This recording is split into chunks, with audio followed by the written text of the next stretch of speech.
So welcome everybody. My name is Luis Antonio Pichardo and I'm the founder and executive director of DSTL Arts. Distill Arts, as I call it, is a nonprofit arts mentorship organization that inspires, teaches, and hires emerging artists from underserved communities. And I want to thank you for being here today to celebrate the release of our newest issue of Conchas y Café Zine called Cult of Personality.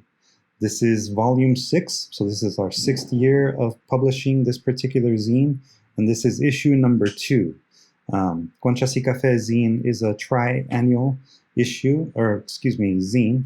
We publish it 3 times a year as the culmination of a 12-week creative writing workshop series that's offered in both English and Spanish for our community members. And today we are joined by several of our artists who have gone through the workshop series and submitted work for publication. I'm very happy to see most of you guys here in the room. Hopefully we'll continue to get some more people joining us as the event goes on. To give you a little bit of background on Distill Arts as an organization, I'm going to present my screen here real quick. This is our website. And on our website, you can find all of the information about all of the different Distill Arts programs. As I mentioned, we're a nonprofit arts mentorship organization, and the mission is written out right here. So like I said, we inspire, teach, and hire emerging artists from underserved communities, and we do it through a lot of different ways. If you go to our programs tab over here, you'll see a little drop-down menu that gives you all of the different programs that we offer. Including our Arts Mentorship Program, which is right now going through some changes and will be no longer called the Arts Mentorship Program, but it will be known as the Poet Artist Development Program in the future. Our Artist Residency Workshops and Poet Artist in Residence Program are actually being combined for our new program year beginning in the summer. So these 2 programs will be both one and the same moving forward. And then here is our Conchas y Café Zine tab. So if you go here, you get to find out a little bit more about the Conchas y Café workshop series. Like I said, it's a 12-week series. Every 12 weeks, we go through different skills in creative writing and art. And also, at the very end, we talk about publishing and how to start a career as an artist. The next series actually starts this upcoming Tuesday. Every Tuesday night from 6:30 p.m. to 8 p.m., beginning, like I said, Tuesday, February 9th, and all the way through to the 27th of April. We'll be meeting once a week using Google Meet, and you'll be able to access all of the materials using Google Classroom. So if you are interested in joining us, you just simply go to classroom.google.com, you register with your email address, and then you use the class code V6MFN6G to officially enroll.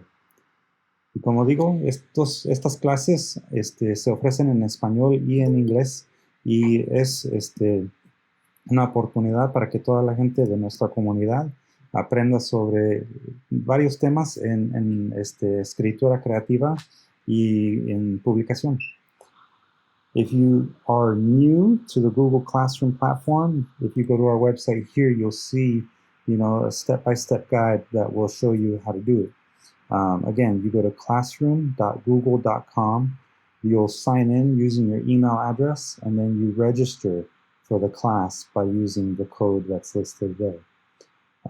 Uno se puede inscribir para las clases usando no solo su computadora, sino también su tableta o su celular si tiene un smartphone.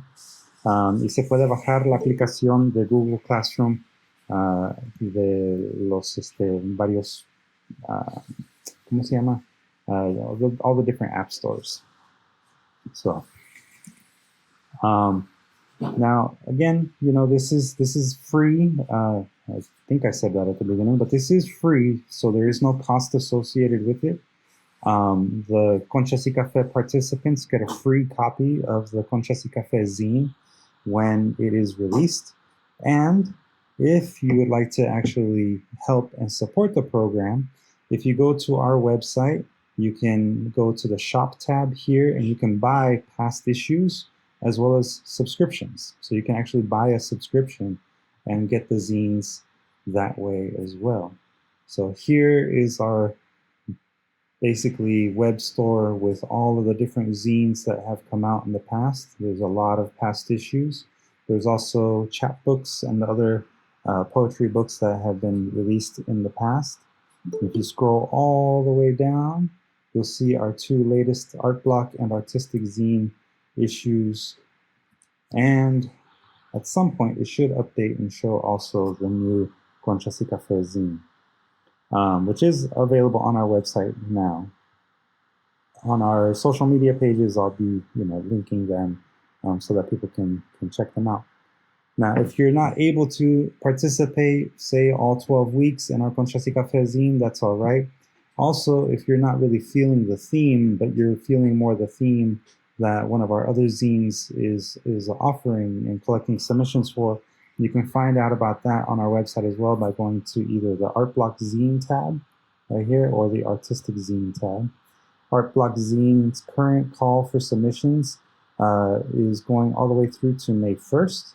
And this is the theme that we are currently collecting submissions for. Also, Artistic Zine, this one is for individuals with autism and their family members. So if you know anyone who has autism and also is creating artwork, feel free to encourage them to submit work to our newest issue. The deadline is March 1st. So that one's actually coming up right around the corner. And the theme for the newest issue of Artistic Zine is Connect, Disconnect. All right. So, oops, so I was not showing my screen. So there you go. Hopefully you guys are able to see here. This is the page for Artistic Zine. And yeah, that's pretty much it. Does anyone have any questions about our program or anything like that right now?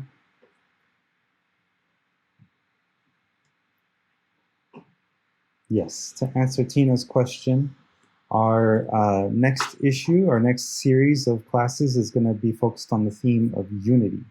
So we'll be trying to explore different ways in which we can create unity in our community using poetry. And yes, there is a code, again, to join. You can find all of that information on our website, which is fairly easy to find. I'll just put it in the chat for you there. And yes, Kathy, you can participate from out of state. We actually have some people that are currently participating from outside of LA County, but we have also had people coming through from as far as, I believe, North Carolina for one of our other programs. So definitely anybody is welcome to join us. This isn't specific to just LA County. All right. So yeah, if there's no other questions, I'd love to show you all the cover for the new issue. So like I said, we are here and celebrating the release of this zine that you hopefully see in front of you. This is the front and back cover to our latest issue of Conchas y Café Zine, Volume 6, Issue 2, called Cult of Personality. Mauricio was asking a little bit ago about, where the image came from. This is actually a photo that I took actually a few years ago in MacArthur Park. And it just seemed like, one of the better representations of different personalities coming together. And yeah, I hope you guys enjoy it. The zine itself, like I said, collects all of the work from our participants who are in our Conchas y Café bilingual creative writing series. And as you can see here, all of our zines are registered with an ISBN number, and they are, basically out there for people to purchase through all the different bookstores, Barnes & Noble, Amazon, just about anywhere. We'll be today for the reading going based off of the table of contents. So if you see your name In the table of contents, that's the order in which we'll be reading.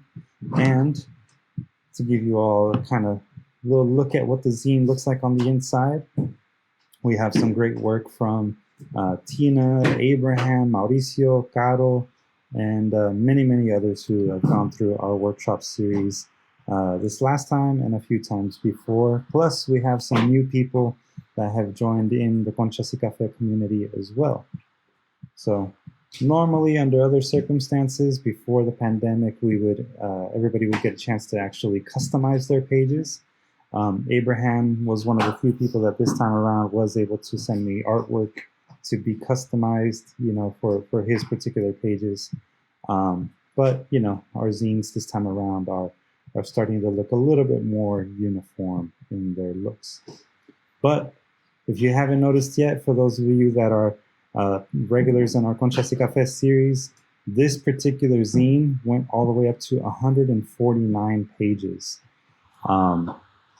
That's a pretty big one for us. And it's, I think, maybe the second time that we actually get right around the 150 page mark. So, congratulations, you guys. Y'all are producing a lot of work. Yeah, I see some thumbs up out there. And as Mauricio says, yeah, we're probably the friendliest cult in the world. So anybody that wants to become a cult member of the Conchas y Café family, you're more than welcome to join. All right. So yeah, thank you guys. And I think with that, why don't we get into some poetry, y'all? What do you say? All right. See some snaps and some raised fists even. So to start us off, I'd like to present to you all the one and only Miss Tina Fallon. Come on, Tina. Hello. Good afternoon, everybody. Do I pick one? How does this work? Yeah, feel free to read whatever you feel compelled to read. All right. I will read the one called Still Haunted. And I don't know what page it's on. Is that okay? Does it matter? No, that's perfectly fine.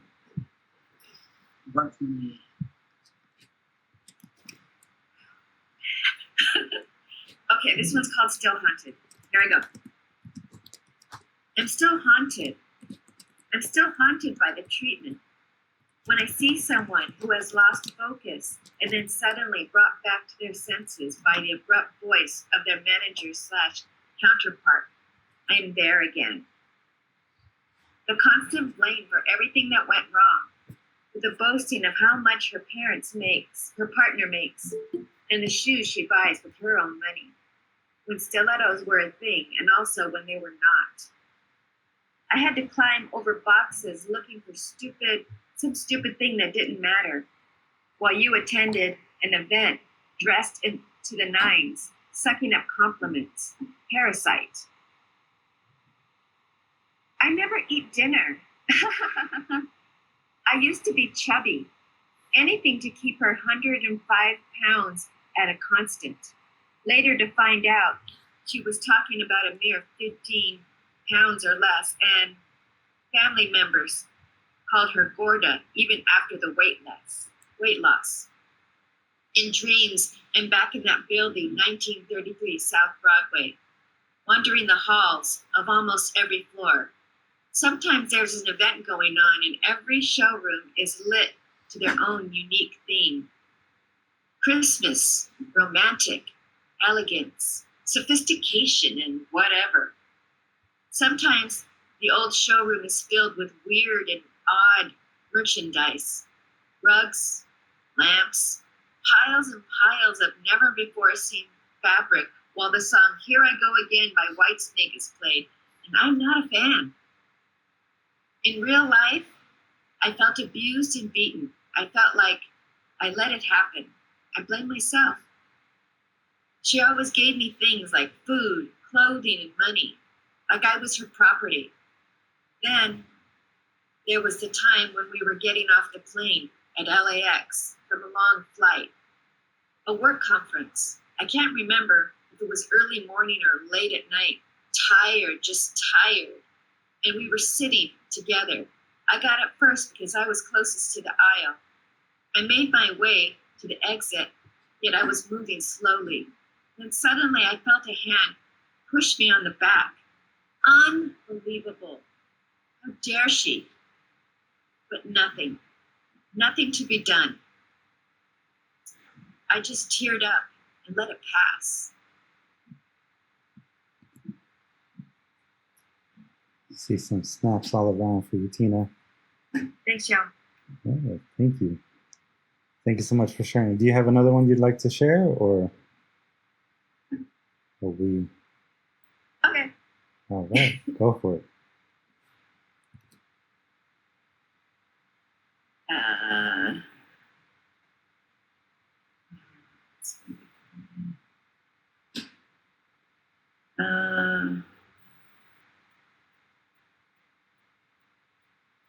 Sorry. Don't remember. It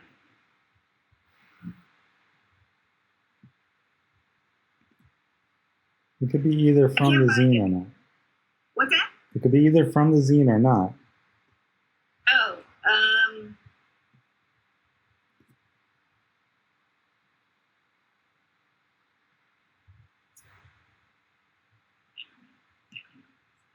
let me see.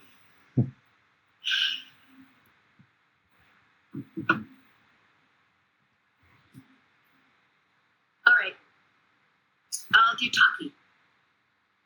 Your community makes me laugh. Zoe can make me cry in a homeland. I know many useless things about you. You don't even know. There are so many times you have scared me. I can't sleep. I toss and turn with those images, and yet I come back for more. I tell my friends about what you shared to spread the word. Some are thankful. Some are, well, they say, just don't get it. Sometimes you can get just too real. Facts are hard to take. I text my friends and they are all Mr. Robot. The things you showed me, real and scripted, consume me. I like to share with you and my loved ones. But you are not more important than love. You are just a diversion. Excellent, excellent. Ciao. I see some snaps and claps. Great job, Tina. Thank you so much. And yeah, that was Tina Fallon, ladies and gentlemen, one of our writers and artists who are not just in the Conchas y Café program, but also published through the Arts Mentorship Program. Yeah. So up next, another one of our Conchas y Café members, as well as Arts Mentorship Program participants, I present to you Caro Ska.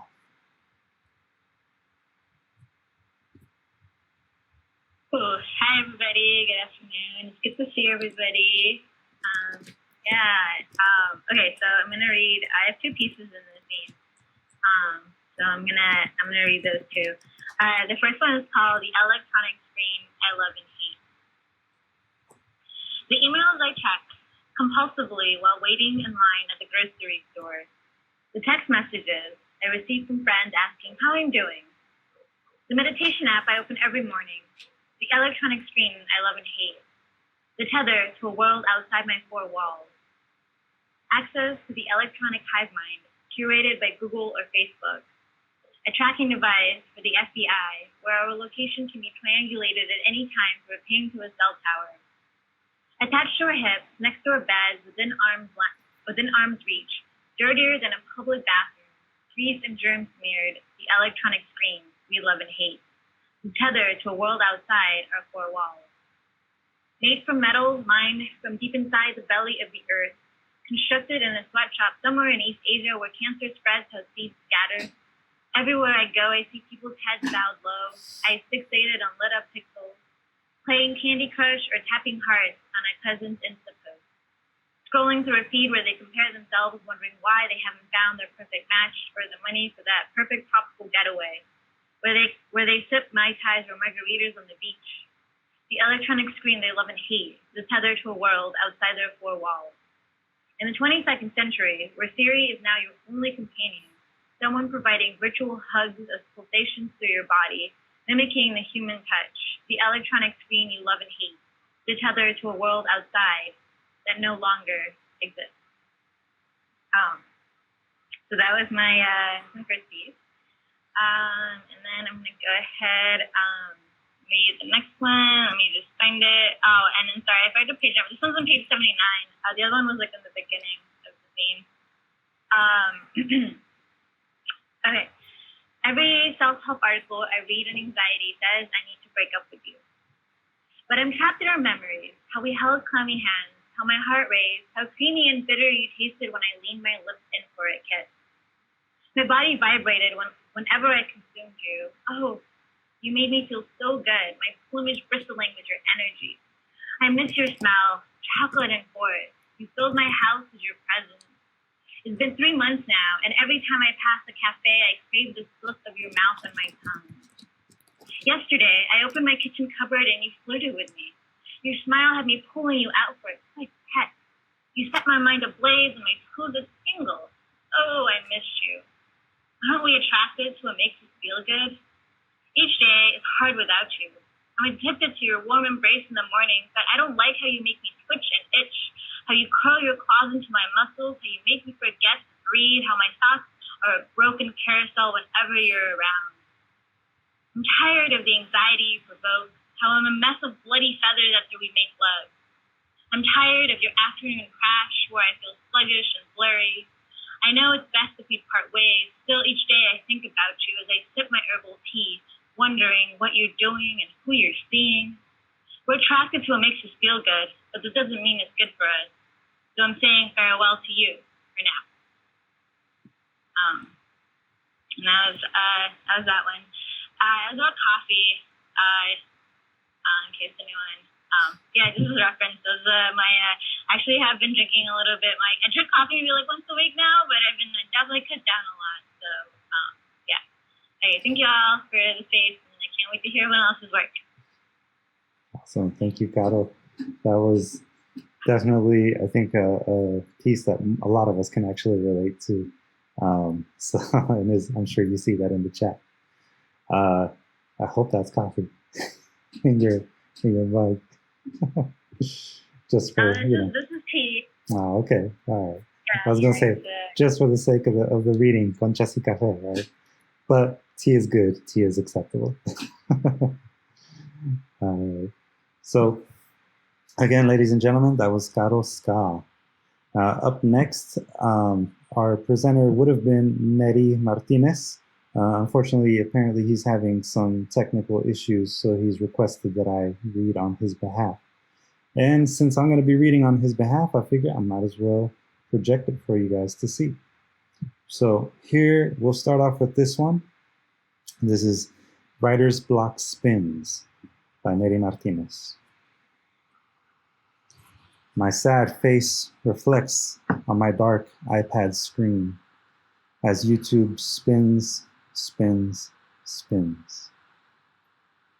What have you done? What have you done?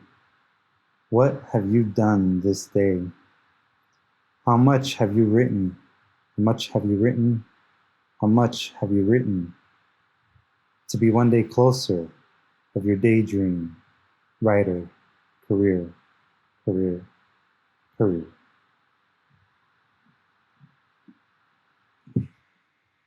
I see some snaps out there from Nettie. Let me see if I can queue up another one for us. Just give me a moment to find the page number. Let's see, there was one in particular that I wanted to make sure that was read.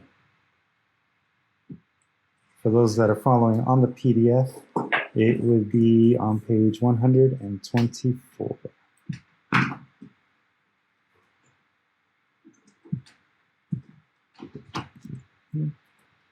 All right. It is called A Gift by Nettie Martinez. Death is a gift, she mumbles. Fever spikes, I sweat, hallucinate and hydrate. Sip a coffee, she joins, she sits. I crack my knuckles. You ready? Maybe more coffee? She sees me with empty eyes. I go and kiss her empty mouth. Huh, you want the easy way out? No rush. She pushes me out. I bounce against my pillows. Air blows through my eardrums. I'm alive. First, I cry, but give thanks to see the sunshine. You see, life is a gift, she mumbles.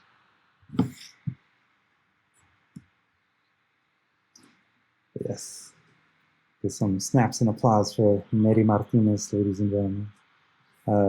FYI, for those that may not be aware, Nettie's actually coming all the way from Guatemala. So not only are you able to participate in the Conchas y Café workshops out of state, but you can even participate out of country. So everyone is welcome to be part of our little cult. So up next, Karen, I hope you're ready, because Karen Grace, ladies and gentlemen, is going to be our next reader. Hi. Hey, thank you. I'm going to read, I'll start with Defeated. Okay. So here it is. Your elbow, a 7th grade acute angle, digs into my side and doesn't let up. I can smell your hot breath, feel it on the fringe of hair at the nape of my too pale neck. As you twist my hands into snarled shapes into my back plate, your hands black and cold, move too fast, solid lines that I cannot bend to my will. You laugh at me with those hands as you throw your full weight triumphantly onto my torso, pinning me into the mat sweat, sealing my defeat. You bend your round face close, so close to my red and burning hair, so close the canal tingles with your vibrations as you whisper, tick, tock. So that was my personalization of time. So that poem was about time and how I feel about it.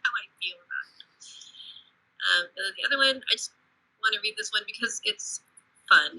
I just think it's a little bit, which is called Why I Am Always Late to Class, which I actually wrote, well, here, I'll read the opening here.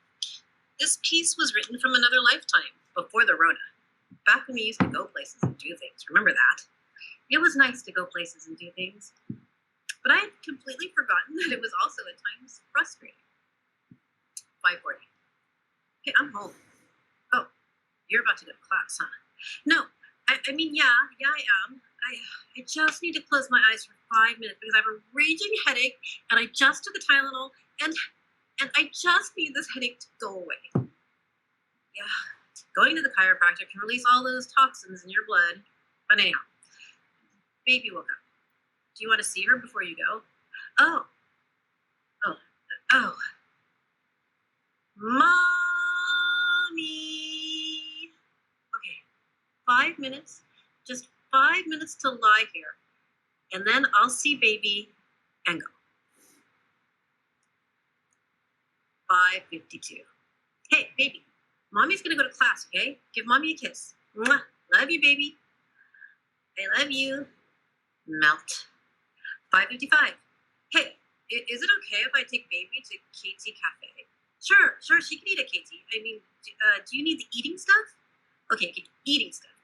Where is the eating stuff? Oh, here we go. Eating stuff and diapering stuff. There, it's all on the counter. 5:59. Oh, crap, water. Baby needs water. Where's the water bottle? Oh, for the love of, this bib is filthy. Okay. Another bib. Oh, there. Okay. Oh, right. Shoes. Darn it. Shoes. Hey, Daddy. Remember our shoes? 6:02. Mommy. Baby, mommy's busy. Mommy. Baby, Daddy is right there next to you. Mommy. Get Daddy. She got her foot stuck in the drawer. She's got an owie. Oh, baby.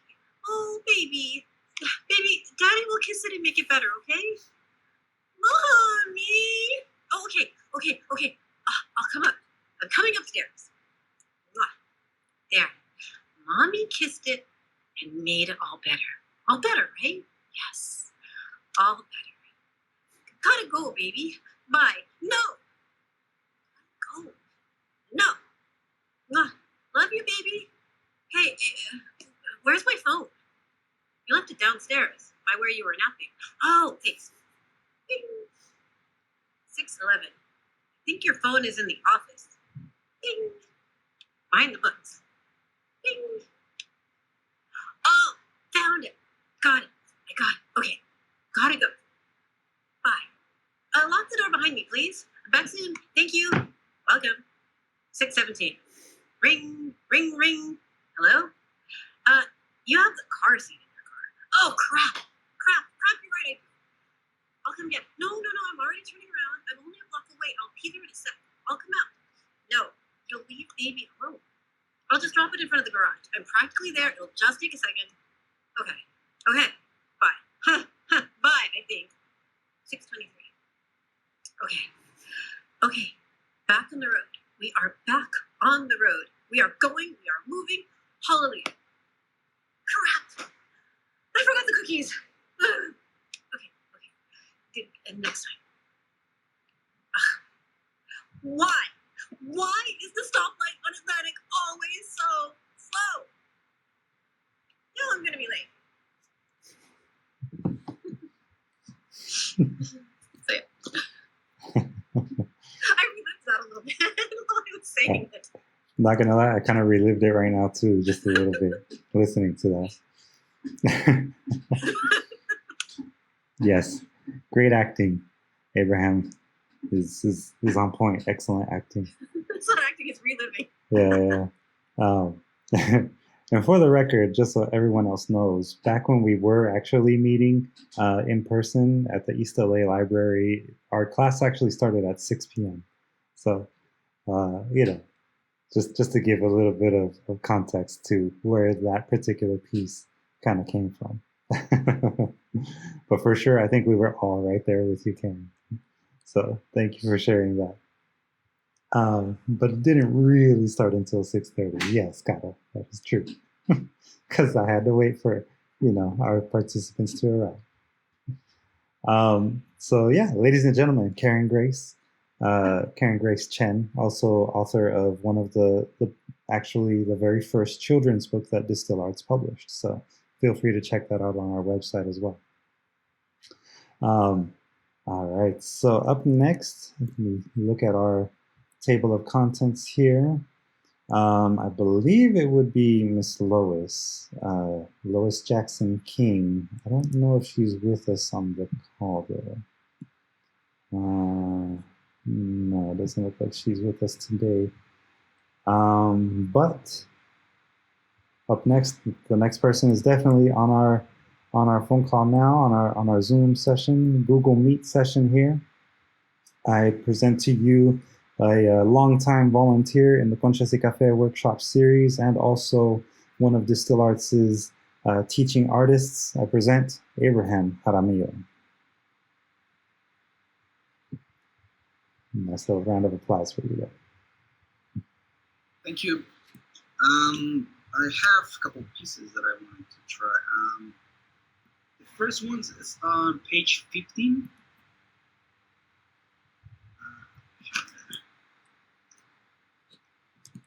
Hopefully you can hear me. Can you hear me? Oh, sorry. Okay. So, page 15, you guys might go there. If not, on the side. Inside a suitcase, she packed 5 changes of cute and trendy outfits. A honey yellow t-shirt with a pic of a big bee printed on it. And on it, the word time.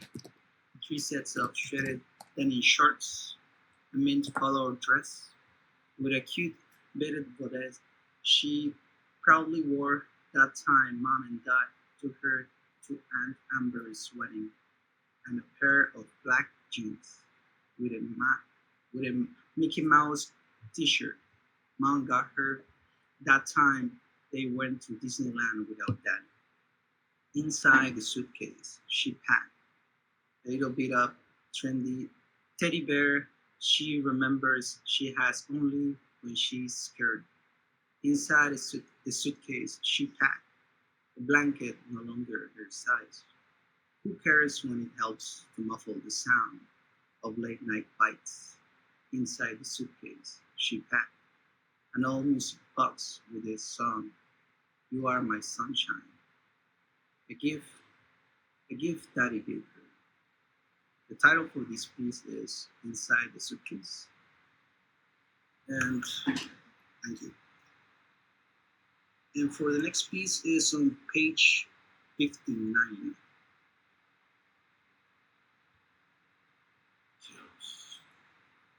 Yeah, there you go.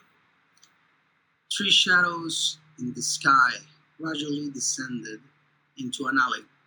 At first, a big and scruffy shaped one made a harsh and heavy landing, followed by a tall and slender shaped arriving a bit more gently a few hops back, and at last a darker and smaller shaped which stood on the edge of a trash can farther from the body. Mike, the big crow screamed while flapping his wings in anger. Easy, Fred, said the slender crow. Who would have done this to Mike? The darker crow asked out loud from the rim of the trash can where he was still perched. Who cares, Ali? Whoever it is going to pay. You hear me? Eddie and Ali. Fred yelled at his friends with anger and pain while circling and flapping his wings around the body of his friend Mike. Eddie unfolded one of his wings and placed it on top of Fred. Calm down. He was a great guy. We will find the punk who did this to him. Just when Fred was calming down, the sound of a rolling food can immediately followed by the sound of something hiding between some rubble in the corner of the alley. To rekindle Fred's fury, he started flapping and cursing towards that same direction. Ali shrieked, "Who is there?" He then began to fly up high to see who was hiding. Meanwhile, Eddie was following Fred a while, saying, I got you back, Fred." As they were getting closer to where the sound was coming from, Fred shouted to the suspect of the murder of his friend, "You will pay, you piece of..." At the same time, Ali was flying above and could now see everything. Screamed, "No!" as a big ginger cat was launching towards his friends. The title for this piece is Murder No More. And I have the last one. It's on 82. Page 82. Sorry, I cannot hear you back. So. Okay. One could clearly see the nature of his status in life, from the official and impeccable clothes he wore, to the 4 samurai who followed him around at all times. Any peasant would have mind having such little privacy, but sadly his head needed no crown to have a price on it. His father made too many enemies, which he paid with the blade of a woman with anger instead of pleasure on her head. Then his older brother smothered by an assassin of the night. Yet this young daimyo was of a different kind, physically of a slender complexion, and defined by his intellect and meticulousness. He would not enter a room before he was checked. He would not eat before the food was tasted. He would not go a day without his routine: wake up early to a warm tea, then a walk to the garden, scare away any bee in the way of the flower he wanted to smell, then meet with people he had business with. After all the formalities of the day, a well-deserved dinner while a musician played was how he spent most of his days.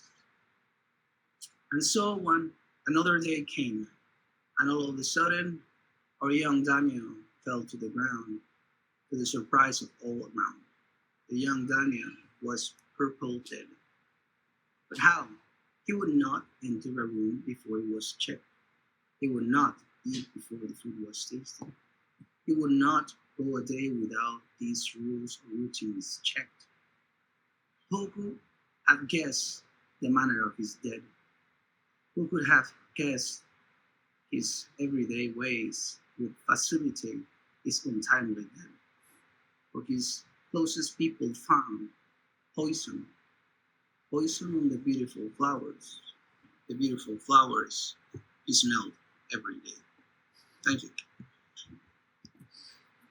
Excellent, excellent. We got some applause happening there in the group. Thank you so much, Abraham. So once again, Abraham Haramio, ladies and gentlemen. Yeah, gotta watch out for those flowers, yo. Up next, the one who made the wisecrack of Murder She Purred, which was a great little comment there. I'd like to present to everyone Mauricio Moreno, aka Soul on Fire. Thank you, Luis. Abraham, I just gotta say that it was perfect, that last poem that you read, because right when you said samurai, I think in your back someone screamed. So I think that was perfect. It was kind of like a happy coincidence. I laughed when I heard that. I'm going to read, the first one I'll read is Pizza. I have quite a few of these. I won't read them all, but I will read 3 if that's okay, Luis. Okay, this first one's Pizza. You needed me, tried to shape me to your liking. Extra thin crust, light sauce, easy on the toppings, bland. Your well-intentioned hand smashed my skin, spread emotions evenly on a cold surface. Like a child, you tossed me in the air, filled my body with hope, weightless, death space underneath me, knowing you would catch me. You shut me in, claimed you were helping me grow, locked away from others because I was not ready. Not ready to show the creation your 2 hands made from nothing. Not ready to claim me as your precious gift to the world. And I listened to you, gave your opinion precedence over my desire to grow. I cauterized my ambitions and let my insides simmer and bubble. I constructed my own oven and shut the world out because you said I was not ready. I let your love burn me, char my insides, my flavors trapped in my blackened crust. My gifts melted, my talents crumbled, lost for anyone to taste except for you, because you said I was not ready. But this fire was never yours. My flavors were never yours to claim. They were gifts from my ancestors, exotic flavors, fermented wisdom, esoteric complaints. You couldn't distill my essence with your logic and science. My recipe came from hands that worshiped soil, honored the sun, and bled rituals from their veins. You thought you were the head chef and I your Michelin star, but you were only a taste tester, barely capturing the complexity of my flavor. Okay, thank you all. This next one, I'm going to go with thank God for the control find function. Return to sender, that's on page 120. I think it is.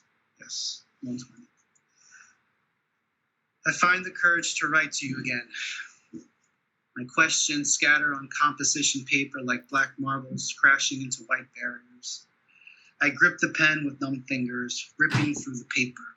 Black crosses and slashes adorning my religion notebook. The ticking bomb between my ears threatens to explode if I don't infuse the words into light blue wires on the page.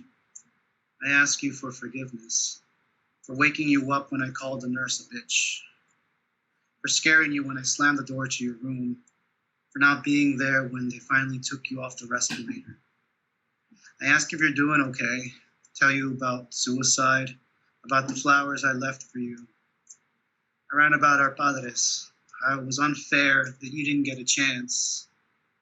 I ask if he ever cared to answer my questions, or if he just left them on scene. I wasn't sure of your address, so I wrote down heaven, added 3 stamps just in case, and dropped it off before I went to school. Today I got your letter back. Return to sender, insufficient address, unable to forward. I wish the post office tried harder. And my final one will be Leather-Bound Treasure Map, and that is on page 51.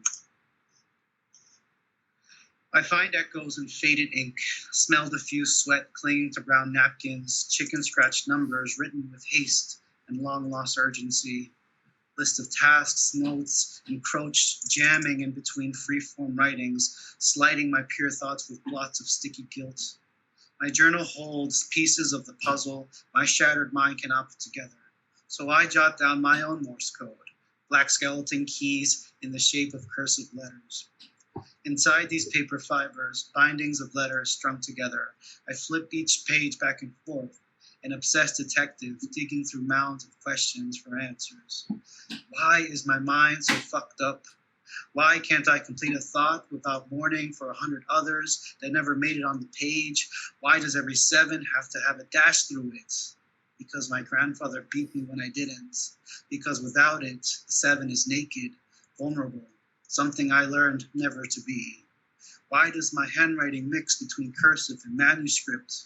Because I rebel against my mom's scoldings, but not all the way, for fear of chaos, structureless, rootless, truculent impulses. Why is my M in my last name smaller than my first? Because I crave my own legacy more than my father's, though I still honor his sacrifice, but still besmirch it by not claiming it for my own. Why do I start every sentence, every new sentence, half an inch farther away? Because I pushed myself just a little more away from middle ground, a half inch closer to insanity, a half inch closer to truth, a half inch closer to my own sanity. Thank you all. Excellent job, Mao. Ladies and gentlemen, Mauricio Moreno, aka Soul on Fire. Yes. Wow, man, that was awesome. All right. So up next, Miss Luz, I know you got something to follow that up with. Ladies and gentlemen, I present to you Miss Luz Donis. Well, good afternoon, everyone. So good to see you all. And why do I have to go after Mauricio? It's just how it happened. I'm sorry. But anybody can. It's always a hard act to follow. I mean, come on. Yeah, that's a tough one. But I know you got it in you, Miss Luz. You've always had it in you. Okay, well, I guess I'll start with my suite on page 22, if you want to follow along. I chose you among so many, having recognized you as soon as I walked through your door. The warmth of your space, like a familiar embrace. Most of my family raved how perfect you were for me. Someone warned me, claiming you would be high maintenance. Another insisted you were too old. Not believing any of it, I pledged myself to you. Then made an offer you could not refuse. As it turns out, you were raised on a traditionally strong foundation. Despite all the hardships, we have flourished. The seeds I planted in your garden took root, flowered, and gave fruit. Our laughter and music echo off the ceilings and footsteps off the floor. Our images and memories replay like from a projector on the walls. Aromas of spices, oils, and countless guisados seep from the kitchen cabinets. Finally, the scent of deep sleep, dreams, and tranquility flow from your rooms. Mortar and brick do not mix with blood and bones. I will pass on.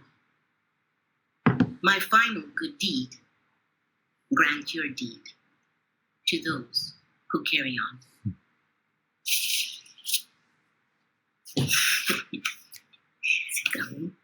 For those who missed it, it's my home sweet home.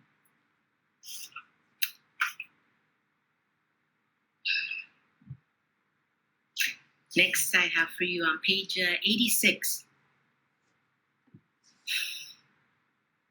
I see you.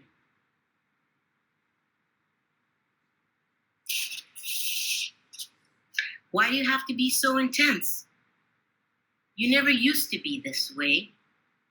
Before, you used to know when it was time to let go. You used to be so caring. I see you. It all changed when you went high tech. I met you in the 90s. Remember how freaked out we were when a SIDA hit us hard? We lost too many. All you ever think about is quantity, not quality. When will you ever learn? I see you. Don't you dare forget. When you're done with them, they come down to me. Some like Humpty Dumpty. Okay, so what? I wipe away the tears, the snot, and hold a hand. The likes of a nightingale walk my shiny scrubbed floors day and night. I see you. Where does that leave you? And your heroic measures. You're up to your ears fighting that bitch, Rona, with La Catrina riding you and rattling her bones. Why do you have to be so fucking intense?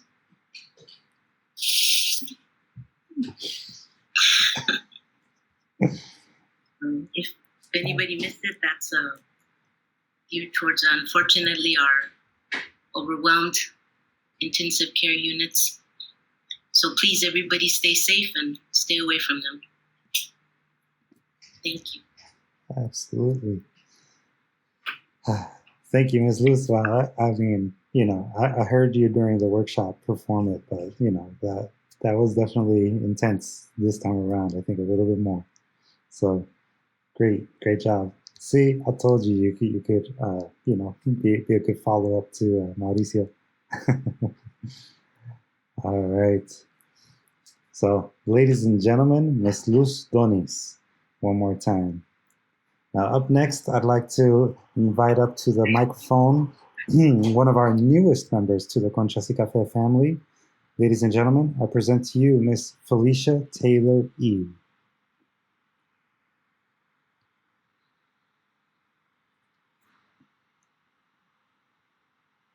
Whenever you're ready, Felicia. Oh, looks like Felicia just joined in again. So, Felicia, whenever you're ready, you're up next.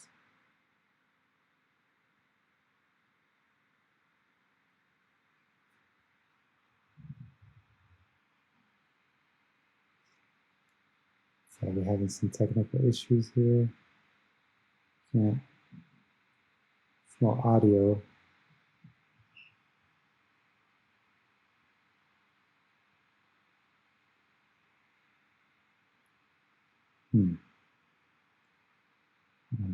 Well, can't exactly hear anything. Luis. Yes. Luis. Ah, there we go. Okay. I thought you had the same problem I had. Okay. Felicia, I think, yeah, whenever you're ready.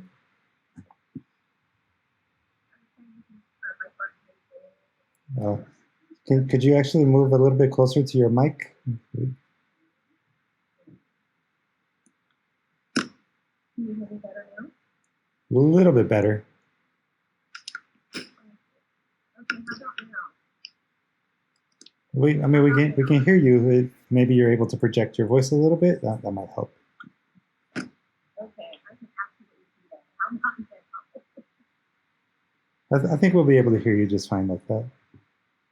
Okay, is it better now? Yeah, a little bit better.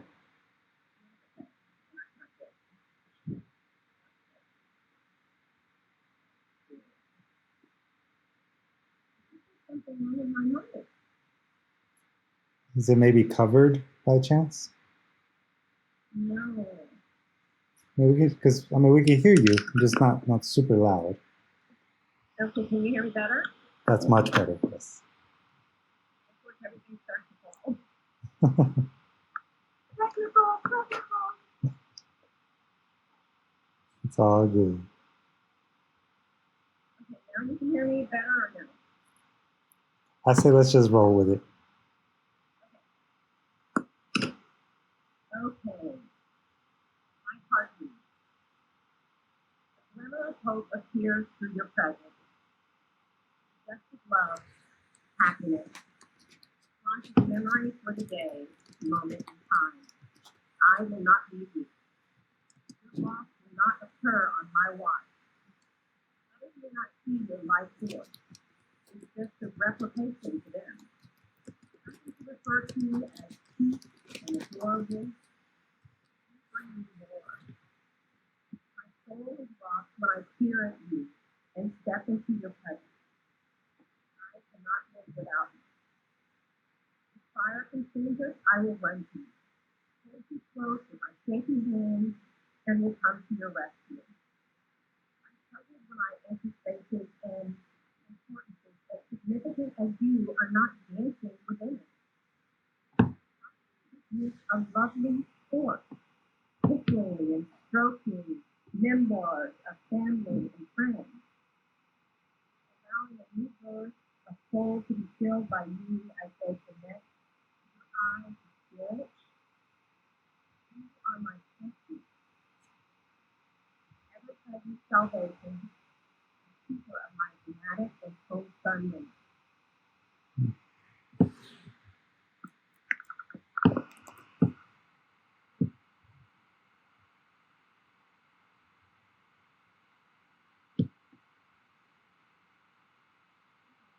More. Can you hear me? Yep. No? Yeah, we can kind of hear you. If you're able to speak up a little bit more, that would be helpful. Remember?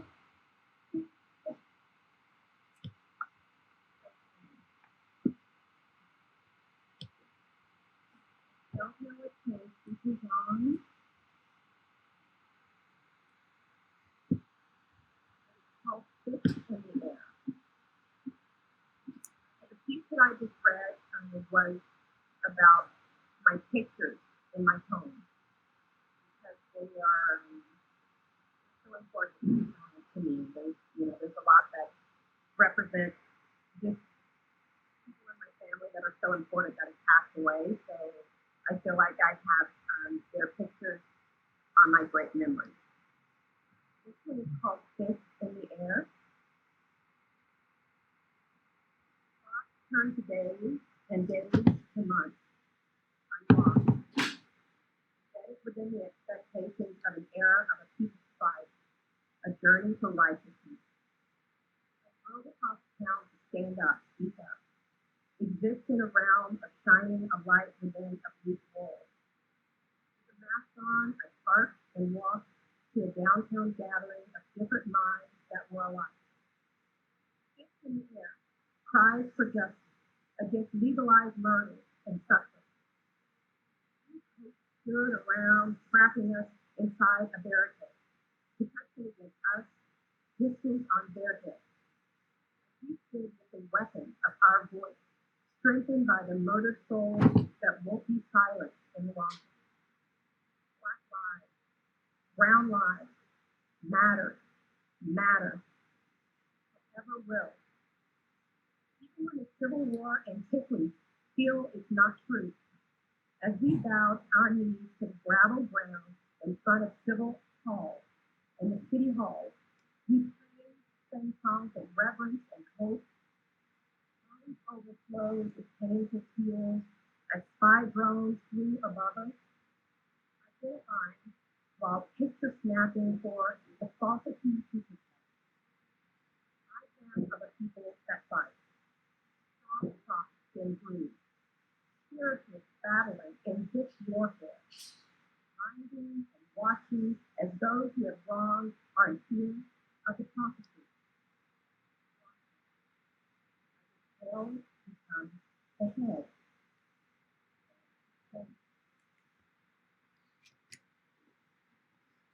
Excellent. Thank you, Felicia. Thank you, everybody else too, for hanging in there with the little bit of audio issues at the beginning. But that last line, though, that we are now becoming the heads of state. That is a great. That's actually one of my favorite lines in that particular poem. So, ladies and gentlemen, Felicia Taylor E. Welcome to the Conchas y Café family. All right.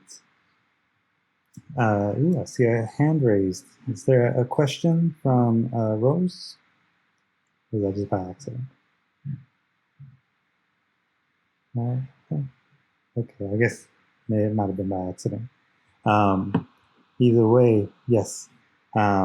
Felicia Taylor, another great addition to the Conchas y Café family.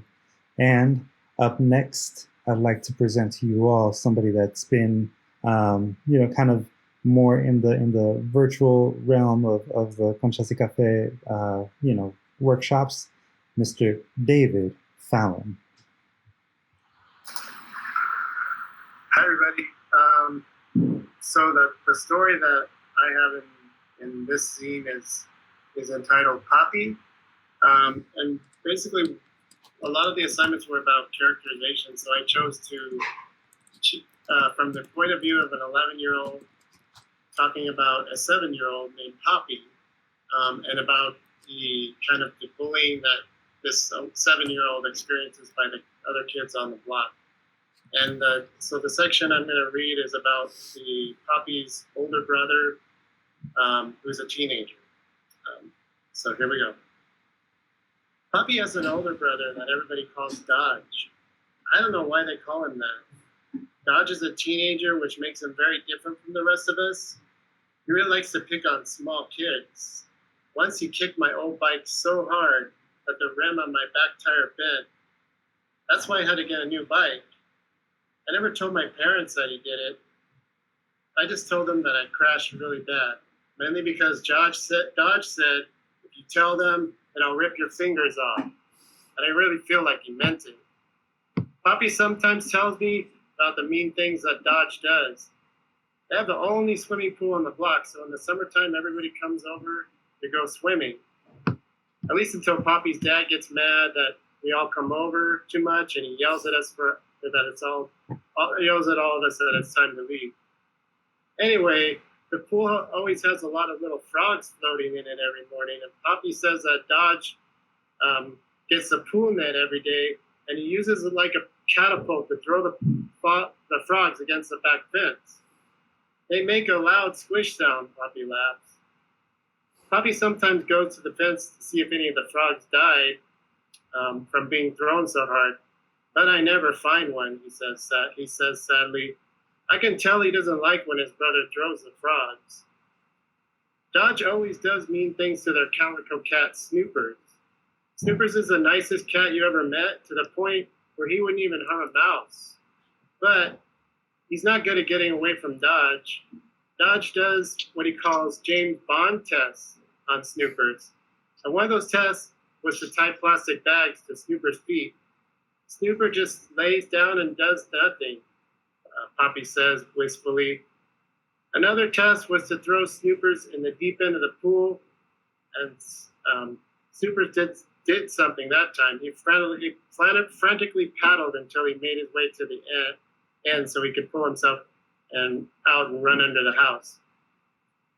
He didn't come back for 100 hours, Poppy says in outrage. I'm pretty sure it wasn't exactly 100 hours, but since Poppy is a littler kid, he tends to exaggerate things a lot. The last James Bond test Poppy talks about sounds like it was mostly a goof. Poppy had a bundle of blankets, or Dodge had a bundle of blankets that he said was snoopers. He tossed it into the dryer and with a clunk and slammed the door. To Poppy's horror, Dodge switched the dryer on to high. Poppy ran screaming into the house, but looking for both his mom and dad, but both his mom and dad were at work. He said it was just shoes, Poppy half laughs, but you can tell he doesn't think it's funny. Then Poppy tells me about that James Bond test that Dodge does on him, like wrapping him in blankets and ropes and leaving him under the coffee table where he can't move. When Poppy tries to yell for help, Dodge sticks a sock in his mouth. Only when Poppy is about to pass out from not being able to breathe does Dodge finally set him free. And one time, he did this to Poppy, and Poppy thrashed around so hard he banged his head on the edge of the coffee table. Poppy had to have 5 stitches on the back of his head. Another test Dodge did on Poppy was to push him outside while he was still in his pajamas. He also threw out Poppy's blanket and stuffed animals. This was at the time when all the neighborhood kids were walking to school, and a lot of the kids saw Poppy standing in front of the house in his PJs. I missed it because I was still eating breakfast at the time. It was only after Poppy yelled so loud and banged on the door so hard that his mom finally opened the door. About the worst thing Dodge ever did involved the frogs in the pool. Dodge had a habit of sitting on top of Poppy and tickling his chest and neck until Poppy laughed so hard he could barely breathe. One time Dodge took it a step further, and when Poppy opened his mouth to laugh, Dodge popped in one of the little frogs. Poppy nearly choked, but he was able to spit it out. That time, Dodge got into really big trouble. So, if you wanted to find out what else happens to Poppy, you'll have to read the stories. Thank you. Also, great teaser there. Yeah, Dodge is definitely a mean character. A very, very, mean older brother there. Hopefully it was a chocolate frog. One could hope. You'll have to read the story to find out. Ladies and gentlemen, David Fallon, and also author of Longing for the Moon, the very first short story collection that Distill Arts published about almost 2 years ago now, I believe. So, yeah. You can also check that one out on our website too. Ladies and gentlemen, David Fallon, one more time. Yes, big round of applause there. Yeah, Abraham's showing the book there in his video. All right. So we have one last reader, maybe two. I'd like to present to you also one of our newest additions to the Conchas y Café family, hailing all the way from the Valley. Shout out to everybody that lives in the Valley and beyond. I present to you now, Juanita Martinez. Hello, how are you? Let's see. I know I have my poem somewhere. Here we go. The only thing, and I guess I'm sounding like a disclaimer here. I don't know why I'm always taken to my native language, which is Spanish. So I do have one in English, but I think it's the last one that I'm gonna read. This one is on page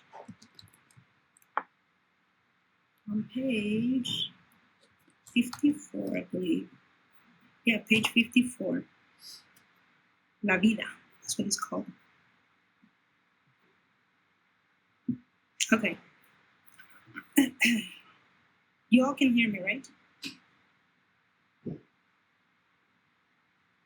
Okay.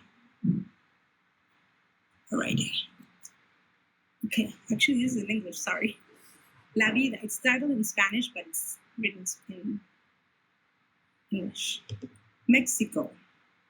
My house, a one-room building with a kitchen attached, where no hunger was felt, not even the lack of love. We were closer, physically, spiritually, literally. Sharing was a given.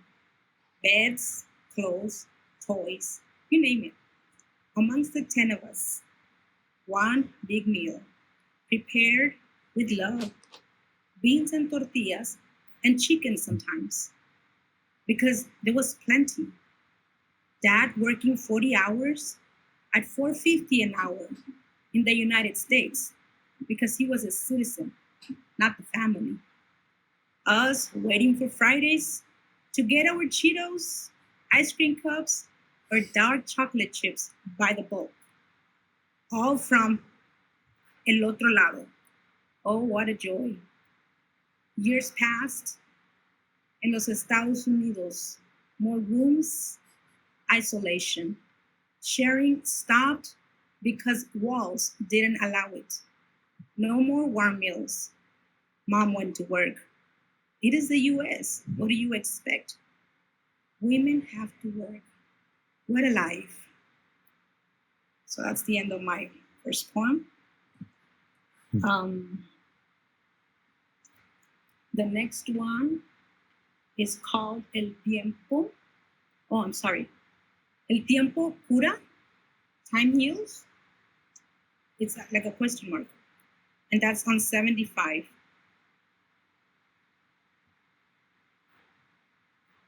Oops, wait.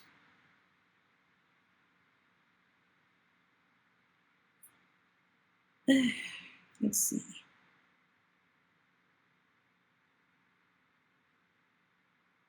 Okay, fine. It's Spanish, so sorry about that, guys. Era el 2002. Lucía bien, lucía bien a pesar del tiempo. Pero qué falta de los dos. Imaginar que la vida era mejor alejados. Las quejas jamás cesaron. La falta de edad, experiencia, un no sé qué apuntó a lugares opuestos. Y así empezó o terminó el comienzo. Era el 2004. Todo se pintó gris. Una condena para todos.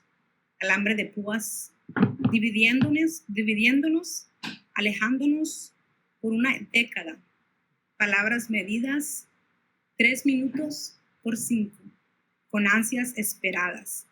Muchos holas y adiós se sumaban.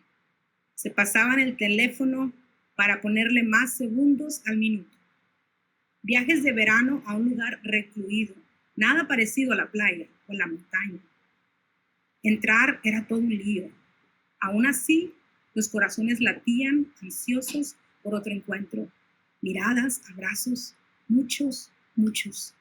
Mientras yo esperaba el turno por si algo me tocaba. 2 días, sábado y domingo, visita especial, donde con ingenuidad se entretenían con juegos inventados, de fichas de botellas, de jugos, sodas, en ausencia de juguetes. El final del día se aproximaba y vendrían despedidas forzadas que destrozaban corazones, que rompían el alma. Dolían mucho, sí, dolían mucho. Éramos los últimos en salir, como queriendo alargar el tiempo, mientras las caritas lo seguían al alejarse y aún por el campo lo buscaban hasta desaparecer, como quien espera ese avión perderse entre las nubes. Experiencias vividas no se comparan, pues después de eso hay que seguir otra vez, con los brazos vacíos en soledad. Un camino largo, con ellos al lado. Es 2020. El tiempo cura, dicen, según. That's my second poem. Thank you. And the last one. On page 98, let's see, matriarch, se llama, matriarca or matriarch. She did things differently. 55 years lived by his side. He did everything for her. Work hard all his life, like men in his time would do. Women are to stay home, he would say, and she would peacefully accept. Not for me, I would quietly say. Wella never disagreed. She spent all her life serving, loving, following this man, my abuelo Pancho, to the end of the world. She was not the one who made decisions. She simply followed. She cooked his meals, washed his clothes, never complaining about life. Then her world collapsed. Abuelo Pancho fell ill. In 8 months, lost all she had worked for to keep this man happy and well fed. In just 8 months, he succumbed, gone. What was she to do now? Stop living? No. My grandma kept on. Not the same, of course, but she didn't give up. 8 children. With 3 boys at home, she changed her skirts to pants and carried on. With an iron fist, that is, she decided to live. She raised them to be men of character, just like Wello would. And in her was an inner strength that her daughters inherited. She ruled her home, kept the family glued by cooking her soul food, arroz con pollo. This is how she made her house the setting of my childhood memories. She lived. Yes, she lived a fulfilling life and passed it on to us. And now, thanks to her, I live to tell. For even to the end of her days, she remained faithful to us, to him. Even on her deathbed, she called for him to come take her with him, for her life on earth was done. Abuela, la matriarca, gracias. That's for my grandmother, of course. Thank you for listening. I hope you understood my Spanish. Absolutely. Thank you, San Juanita. That was excellent. Thank you for sharing. It is a beautiful story. I like particularly the detail of it being arroz con pollo, your family's soul food. For my family, it was our... knows about that story. Right, Felicia? Arroz con pollo? I'm sure this is delicious. Yeah. No, for my family, it was flautas ahogadas specifically. But, yeah, excellent. You're from another part of Mexico, I think. Yeah. I'm from Tamaulipas. Por norteño.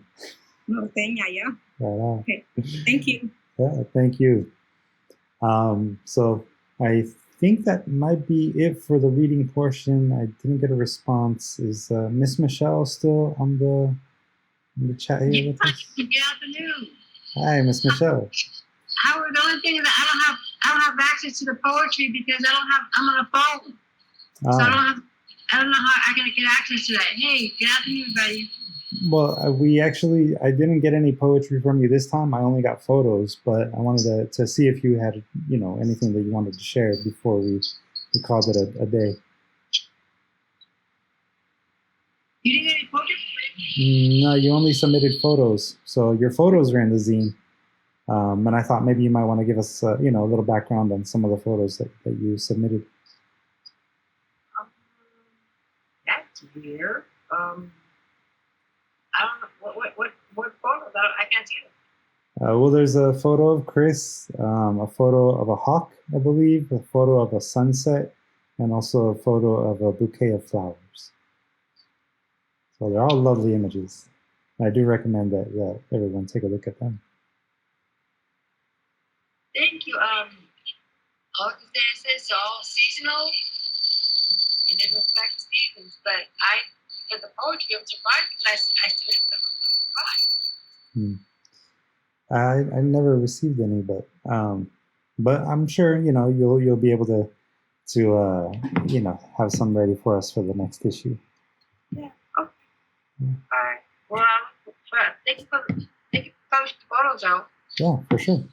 And also, if in case for our audience members here, Miss Michelle is also a frequent submitter to our artistic zine. artistic zine, like I mentioned at the beginning, is for individuals with autism and their family members. And Miss Michelle has been a great supporter of that particular zine and has submitted to pretty much every issue that we've published to date. So definitely check those out too. Thank you. Yeah. Thank you. Yeah. So I think one last thing that I personally wanted to share with everyone was, I didn't really go over what the theme was this time around because I wanted to sort of say or read this little blurb that I wrote for the zine towards the very end. And I wanted to mention that the theme for Conchas y Café Zine Volume 6, Issue 2, Cult of Personality, is creating the people. Through poetry and writings that explore the tool of characterization, we delve into what makes us all human. From relationships and our responses to them to invented habits and behaviors, collected here is a profound exploration of the human psyche. And I have to say, as I was putting together the zine for everyone, I really could tell that all of you really went there. You really explored what it is that makes us human, whether that be through fiction or through personal lived experience. So I want to thank you all for giving me and Distill Arts the honor of publishing your work. And for everyone that is new to the Conchas y Café scene, please feel free to join us, become part of our little community here. One more time before we leave, I want to share the information for how to join. You just simply go to our website and you'll be able to go to the programs tab here, click on the Conchas y Café link, and it will take you to the page itself for the Conchas y Café zine. Here you'll see the information for the next series, which starts this upcoming Tuesday, February 9th. And it'll be every Tuesday from 6:30 p.m. to about 8 p.m. until the 27th of April. To register, you simply go to Google Classroom, whether that be through the app or online, and use class code V6MFM6G to register. If you actually click on the tab here, it will take you to your sign-in page, so you can sign in on Gmail, and then you'll be able to access the Google Classroom page. So with that said, I believe that is the rest of the our poetry session for today. So thank you all for joining us. Thank you for allowing me to be your host. Congratulations to our published poets once again. And I hope that all of y'all have a great rest of your weekend. Take care, everyone. Thank you, Luis. Thank you, Luis. Bye-bye. Gracias, Bye, everyone. bye. Thank you. Bye, everyone. Bye. Thank you. Bye. You guys Tuesday. See you Tuesday. Tuesday.